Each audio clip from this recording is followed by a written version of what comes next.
Despite the second wave of COVID derailing the economy, India's exports seems to have done well. To figure out where India stands in global trade, we have with us today Dr. Ajay Sahai, Director General and CEO, Federation of Indian Export Organization.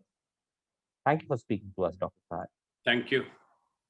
My first question would be, the last 3 months, the export numbers look good. Uh, so where do we stand when it comes to our In fact, export? I'm not drawing much conclusion from the export numbers in the sense that growth looks very spectacular, but it is on a very low base. Please bear in mind that in the month of second half of March and in April and May, we were under the lockdown. And therefore, the figure of 50% plus, though of course look very impressive, but I don't think we should draw much conclusion on that. But at the same time, the fact that even if you look into the base of 2019, a growth into double digit at this point of time, when a lot of states are still having some kind of the lockdown, is definitely a very good sign for Indian exports. And what has been more encouraging is that even in some of the labor intensive sectors, where we have lost, particularly in agriculture and processed food sector, we have done remarkably well. And I was looking into the India's export figure of 2020 as compared to 2019. In many of the agriculture and processed food sector, particularly in the processed food sector, we have done very well. And that's augur well for future, particularly at a time when China, though, of course, is one of the biggest supplier in processed food sector, particularly if you're talking about the fruits and vegetable. And China's image has taken a huge dent subsequent to COVID, and countries are very reluctant to import from China, particularly when it comes to the edible product. So it's definitely a very good opportunity for India. We have built on the base, but I think we have to go a long way. There are issues with regard to phytosanitary standards, which we need to look into to get better market access. There will be competition from other countries, but if we put focus on the processed food sector, I think we have a long way to go. And good thing is that we have now the PLI scheme for the food processing sector, which has helped India in a very big way. First of all, we are wasting a lot of fruits and vegetables in our country. The wastage percentage is as high as close to 30%. So if we bring the proper technology in the field of fruit processing sector to the FDI, I think we will be providing much value added exports from India. And the advantage of FDI is that you also get a market, because those countries who are investing in your country, they have some kind of establishment in their own country. So it's a win-win situation for both the countries. I'm very bullish about the PLI scheme, particularly in the food processing sector. Right. On the other hand, we're seeing, commodity prices are soaring. What is the kind of impact that is having on Indian exports? You are right. In fact, if you look at India's exports, much of the growth is on account of the commodity prices. We feel that in most of the export sector, the commodity prices have resulted in around 10% growth in exports. And I was looking into the figure of commodity export, particularly of iron and steel, ores, copper, and many of the metals.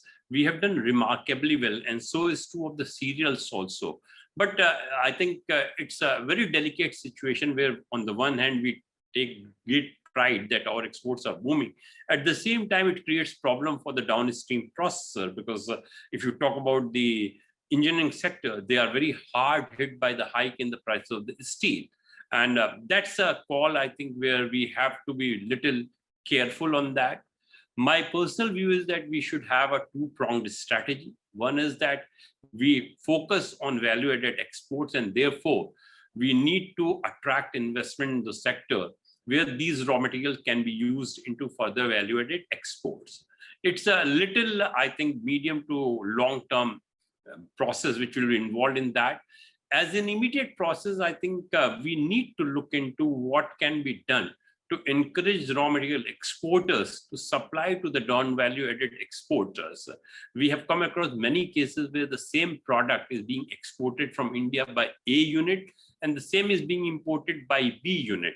In the process, we are not only putting pressure on logistics, with any case, it's probably, I think, going through a great difficulty. But also we are unnecessarily sending foreign exchange on account of freight in both the ways.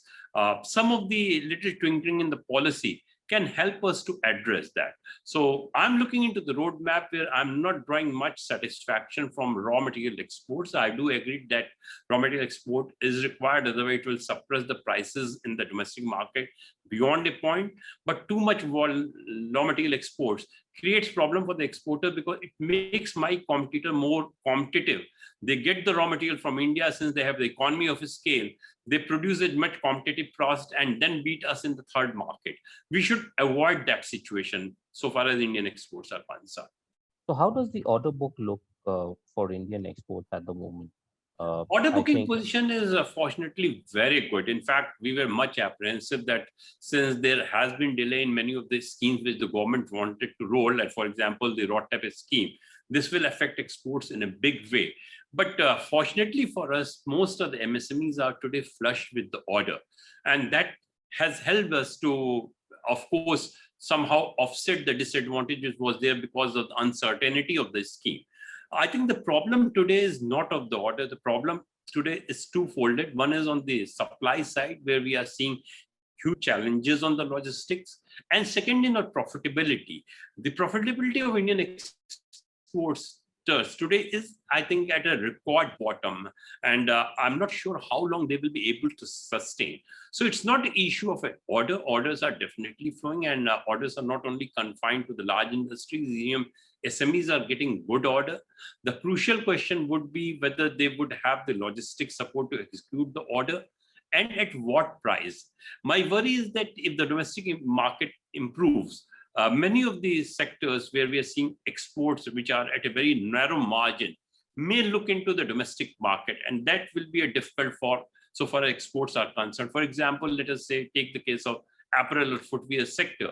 If they're exporting at a very narrow margin and tomorrow domestic market after the opening of the economy now opens up, they may like to look into domestic market more closely because their profit is almost squeezed at this point of time. what's hitting the margins? Is it competition? Is it logistics? What is squeezing margins? I think the basic reason is that there has been abnormal increases in the price of the raw material that has not translated in the corresponding increase in the price of the finished product. There has been some increase in the price of the finished product, but if my raw material prices have, let us say, has gone up by 15%, my finished product price may have gone to 5 to 7%. So with that result, I'm getting more pressure on my profitability. I do agree that in today's world, the profitability should come from the volumes, but unfortunately, volumes, and it is slowly improving. I'm pretty bullish that maybe by the end of 2021 or in the early part of 2022, when we have vaccination for a large population of the globe, we will see situation improving. But at this point of time, though, of course, Indian exporters are definitely flushed with the order. But if you are looking into a global scenario, that is not the case everywhere. One of the good points for the Indian exporter is that when people are looking for alternative to China, India is definitely a natural choice. And that's why a lot of countries are focusing on India, and that's an opportunity for us to encash on that. Right. So we are also seeing, trade suffering dual blows, rising shipping costs, severe shortage in availability of shipping containers. What is the current position and what is the likely impact on Indian? So in fact, if you're looking into the freight rise has been too much, but I think it is more a global phenomenon. It is not something which is exclusive to India. Shortage of container has been there, but I think the two initiative, one is by the shipping line to bring more containers to India, maybe from the Middle East and some other countries, has helped us to ease the pressure. Secondly, the government of India, particularly the Indian Railways, has also provided free movement of container from the gateway port to the interiors and even to the ICDs. This has helped us. So today's situation is much better as compared to 4 months, 5 months down the line, but still challenges are there. I think we should look into this problem from a medium to long term, because if India is looking into the Atmanirbhar Bharat, we are definitely attempting to compress our imports and further boost our exports. In such scenario, there may be shortage of containers, and to bridge the gap, we need to build the container. And the good thing is that many of the public sector undertaking, some of the private players have already entered into the field of container manufacturing. Some of them have started. Government is looking into developing Bhavnagar as a cluster for container manufacturing, because whatever containers are coming mostly from China, because China dominates 90% of the total manufacturing of container, their prices are around 40% up than what we are having today. So I think we need to look into that problem. A bigger issue for me would be on the shipping line. Unfortunately, India is not having a shipping line of global repute. We had the Shipping Corporation of India, which is now being disinvested. But I feel that some of the large players, if they come into the field, this will benefit the Indian economy to a very large extent. Today, every year, we are spending around $65 billion as a remittance on account of freight. And when we are looking into increasing our exports to $1 trillion, I think this figure may go out to 100 billion.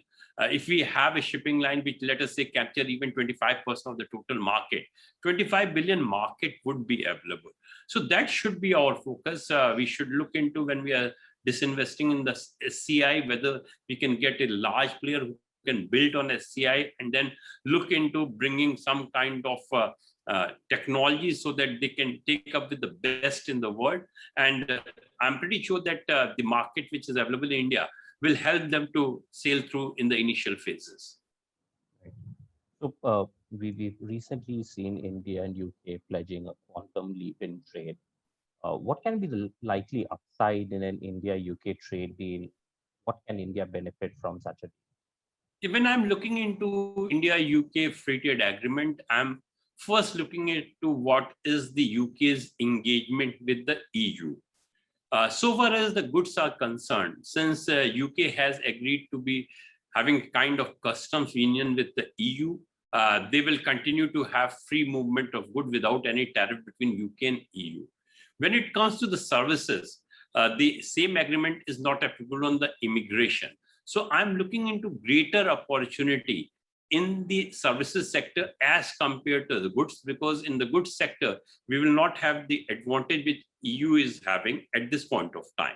But at the same time, if we enter into an agreement, FTA with UK at this point of time, we will be having a level playing field with EU. So far as the services are concerned, without an FTA, we have, I think, a level playing field, because EU is not getting a favorable treatment. So far as the goods are concerned, at this point of time, EU is having the favorable treatment. They have a zero duty movement between the goods from EU and UK, which India is not having. Once India has the free trade agreement and duty are brought to zero, India will also be having the same advantage, and that's why we need to pursue it. I think UK is extremely important for India so far as some of the traditional sectors of exports, because when you look into India's exports of, for example, apparel, footwear, handicraft, carpets, they're heavily dependent on UK in particular and EU market in general.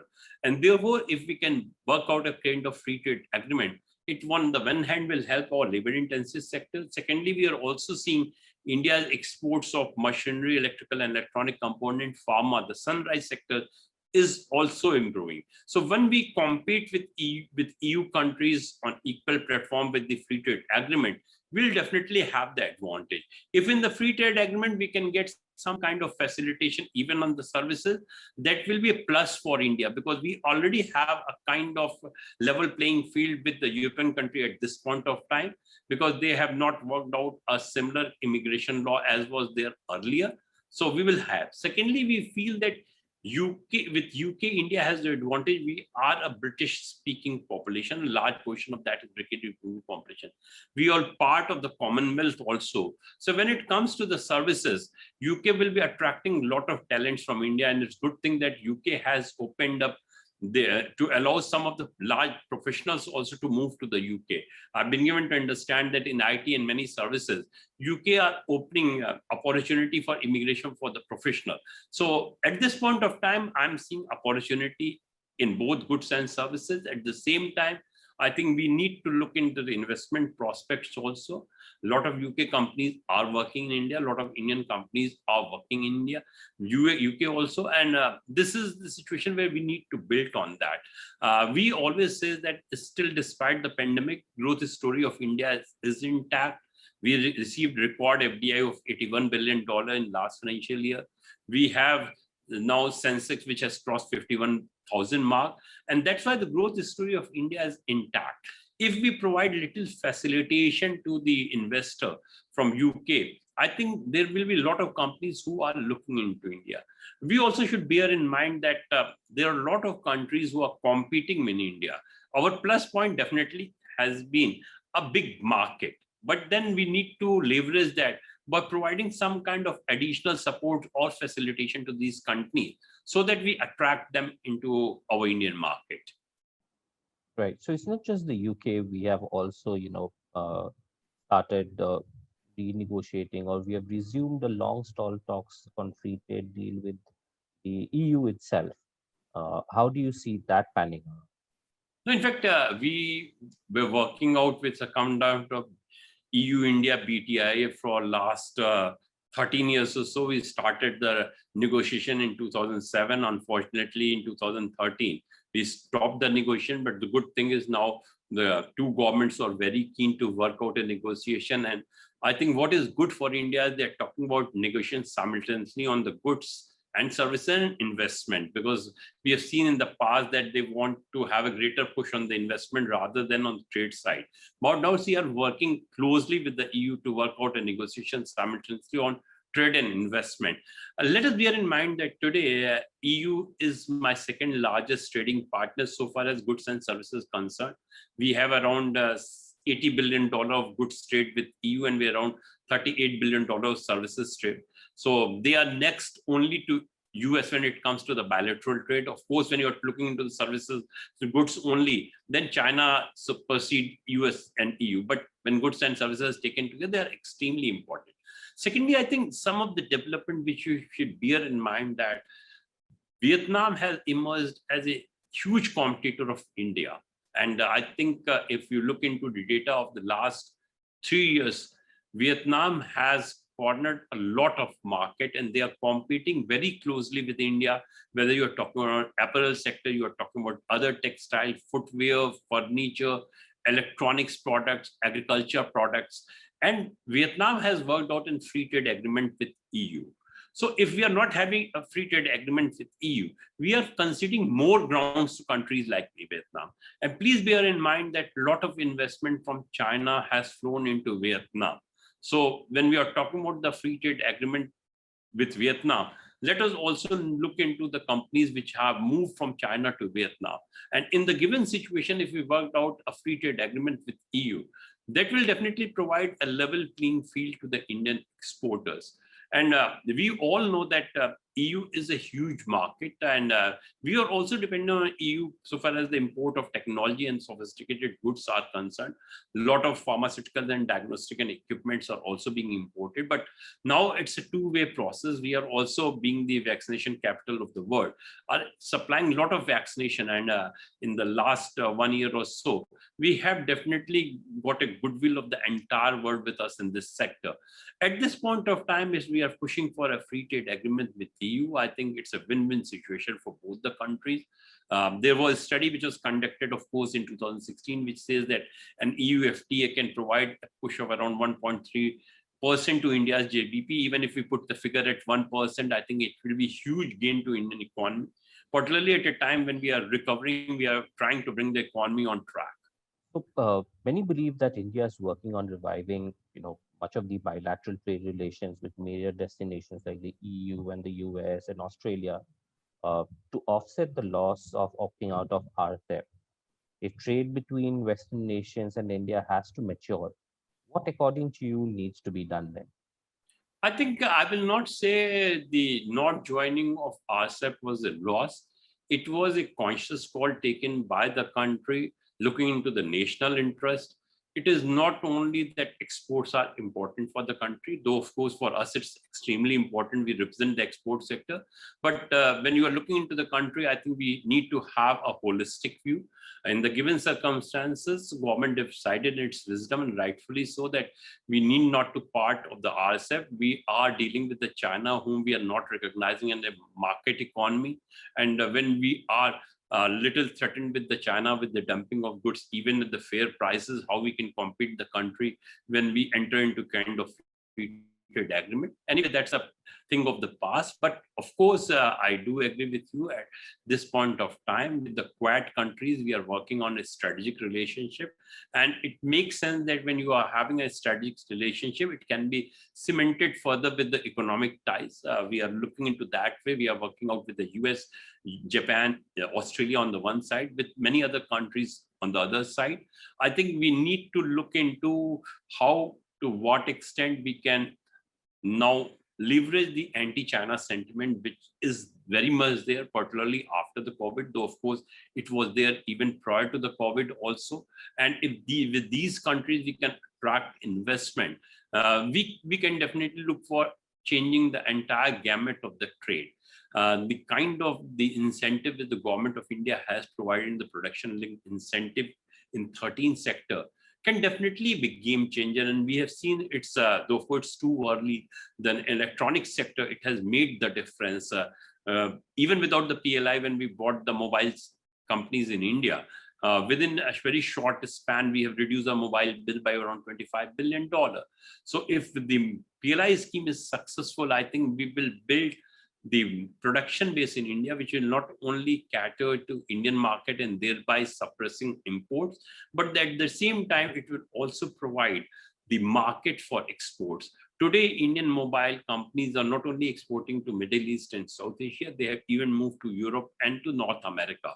And I'm pretty sure in other sectors also, once we have these kind of capability, we will be looking into that. But at the same time, I think we should bear in mind that competition will intensify, and therefore we have to look into what best can be done to provide competitiveness to exports. And therefore, some of the challenges faced by the sector, maybe on the liquidity front, maybe on the logistic need to be looked into, and we need to resolve quickly. At this point of time, I'm looking into very healthy growth in India's exports. I'm not putting a number on that, but definitely I'm looking into a growth of over 20%. If there is no third wave, I'm pretty sure we will be able to achieve it. Even if it's third wave, I'm pretty sure now we have health and infrastructure in place, which can cater to that. And therefore, we all set for a huge growth in India's exports. Right, you've almost answered it, but my last question was going to be, how does the year look like in terms of export? So you're exuberant. I'm absolutely exuberant because when I'm talking to the companies, they're not showing me challenge on demand side. If you look into 3 years, 4 years down the line, the problem of India's export was on the demand side, not so on the supply side. But in last 2 to 3 years, the situation has changed. And I think situation has changed more so after the tariff war between US and China. Because from that, a lot of companies may be feeling that US will continue to have a lot of tariff on Chinese goods. They moved to India. A lot of Chinese companies were supplying to US. They thought that they won't be able to supply. They did not want to lose the market. They have come for the joint ventures of the investment in Indian SMEs. And that's why we are seeing huge flow of order. That's why I'm saying that to a large extent, our problem has been addressed, and rest of the problem which we are having can be definitely addressed at the domestic turf. The main challenge for the export is when we are having the global problem, because in the global problem, you have very limited resources to tackle it. But when it is restricted to the local issues or the domestic problem, we are in a much better way to address that.